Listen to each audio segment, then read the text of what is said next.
जम्मू कश्मीर को राज्य का दर्जा देने का मामला अब गर्माता नजर आया है और उमर अब्दुल्ला कौन से बड़े कदम उठाएंगे? क्या बड़े कदम उठाने वाले हैं उमर अब्दुल्ला? उमर अब्दुल्ला ने कहा कि मुझे नहीं लगता कि केंद्र शासित प्रदेश होने के कारण हमें जो नुकसान हो रहे हैं उन्हें मुझसे ज्यादा कोई और समझ सकता है, मुझसे ज्यादा कोई और समझ सकता है। वो ये कह रहे हैं पूरे देश में मैं अकेला शख्स हूं, मैं अकेला ऐसा ह्यूमन बीइंग हूं, अकेला ऐसा व्यक्ति हूं जिसे एक राज्य और एक केंद्र शासित प्रदेश का मुख्यमंत्री होने का अनुभव हुआ है। जम्मू कश्मीर के मुख्यमंत्री उमर अब्दुल्ला ने सैटरडे को कहा कि वो स्टेट और यूटी प्रदेश के मुख्यमंत्री के रूप में अपने अनूठे अनुभव के मद्देनजर सुप्रीम कोर्ट के सामने राज्य का दर्जा बहाल करने, स्टेटहुड के रिस्टोरेशन करने के अनुरोध संबंधी याचिका में पक्षकार बनने की संभावना के बारे में जम्मू कश्मीर के साथ साथ दिल्ली के वरिष्ठ वकीलों से परामर्श कर रहे हैं। वो डिस्कशंस कर रहे हैं, डायलॉग कर रहे हैं। आपको ये बता दें कि सुप्रीम कोर्ट केंद्र शासित प्रदेश जम्मू कश्मीर का राज्य का दर्जा बहाल करने के अनुरोध संबंधी कई याचिकाओं पर, कई पिटीशंस पर सुनवाई कर रहा है और 10 अक्टूबर को उसने केंद्र को जवाब दाखिल करने के लिए 4 हफ्ते का समय भी दिया था। बीजेपी के साथ गठबंधन नहीं करेंगे, ये साफ कर दिया उमर अब्दुल्ला ने। वहीं उमर अब्दुल्ला ने यह भी कहा कि वो केंद्र जम्मू कश्मीर को शासित प्रदेश का राज्य का दर्जा बहाल करने के लिए बीजेपी के साथ गठबंधन नहीं करेंगे। उन्होंने कहा कि उनकी पार्टी का अतीत में दूसरों द्वारा की गई गलतियों को दोहराने का कोई इरादा नहीं था। संभवतः सीधा इशारा पीडीपी पर, महबूबा मुफ्ती पर था। सीएम अब्दुल्ला ने कहा कि सुप्रीम कोर्ट में उस याचिका में पक्षकार बनने की, पार्टी बनने की संभावना तलाशी जा रही है जिसमें जम्मू कश्मीर राज्य का दर्जा बहाल किए जाने का अनुरोध किया गया है।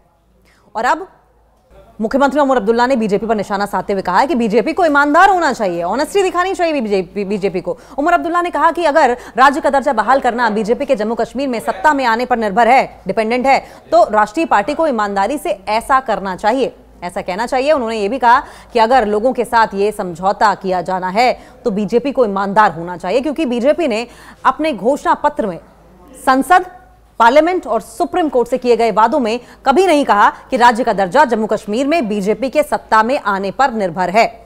अब्दुल्ला ने कहा कि अगर ऐसा होता है तो मुझे लगता है कि बीजेपी को ईमानदार होना चाहिए, उसे हमें बताना चाहिए कि जब तक जम्मू कश्मीर में गैर बीजेपी सरकार है तब तक आपको राज्य का दर्जा नहीं मिलेगा, फिर हम तय करेंगे कि हम क्या करना चाहते हैं। अब्दुल्ला ने हालांकि यह भी कहा कि बीजेपी के साथ गठबंधन का सवाल ही नहीं उठता, हम बीजेपी के साथ गठबंधन नहीं करेंगे। जम्मू कश्मीर को बर्बाद करके रख दिया है, उमर अब्दुल्ला ने आरोप लगाया। उन्होंने कहा कि जम्मू कश्मीर 2015 में पीपल्स डेमोक्रेटिक पार्टी यानी कि पीडीपी बीजेपी गठबंधन के दुष्परिणामों को अब भी झेल रही है। मुख्यमंत्री ने कहा कि हम पहले ही खेद जता चुके हैं कि इसने जम्मू कश्मीर को कितना बर्बाद कर दिया। साल 2015 में पीडीपी और बीजेपी के बीच एक अननेसेसरी अलायंस हुआ, हम अब भी उसके दुष्परिणाम भुगत रहे हैं। मेरा उन गलतियों को दोहराने का कोई इरादा नहीं है जो दूसरे लोगों ने की है।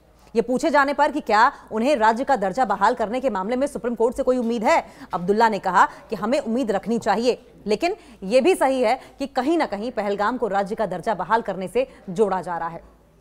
जम्मू कश्मीर के लोगों ने इसका समर्थन नहीं किया। हमले में शामिल कोई भी व्यक्ति जम्मू कश्मीर का था ही नहीं। याचिका में पक्षकार बनने की संभावना कितनी है? सीएम उमर अब्दुल्ला ने कहा कि मैं इसकी राजनीति में नहीं जाऊंगा।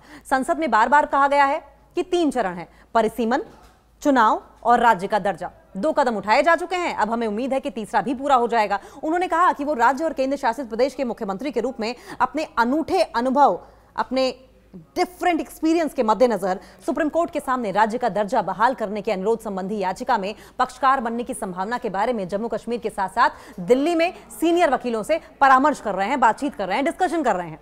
वहीं जम्मू कश्मीर को राज्य का दर्जा देने का फैसला, उमर अब्दुल्ला ने कहा कि मुझे नहीं लगता कि केंद्र शासित प्रदेश होने के कारण हमें जो नुकसान हो रहे हैं उन्हें मुझसे ज्यादा कोई और समझ सकता है। पूरे देश में मैं अकेला ऐसा शख्स हूं जिसे एक राज्य और एक केंद्र शासित प्रदेश का मुख्यमंत्री दोनों होने का अनुभव है। मैं इसे कागज पर लिखकर सुप्रीम कोर्ट के साथ साझा कर सकता हूं जब उन्हें जम्मू कश्मीर को राज्य का दर्जा देने का फैसला करना होगा। उन्होंने कहा कि हालांकि ये मेरे वकीलों को सलाह देनी है कि क्या वास्तव में जम्मू कश्मीर के लोगों के लिए फायदेमंद होगा। अगर ऐसा है तो मुझे सुप्रीम कोर्ट में इस मामले में पक्षकार बनने में कोई हिचकिचाहट नहीं है और इसलिए इस पर कानूनी टीम के साथ चर्चा की जा रही है और उनकी राय के आधार पर संभावना है कि मुख्यमंत्री के रूप में मैं खुद को इस मामले में एक पक्षकार बना लूं।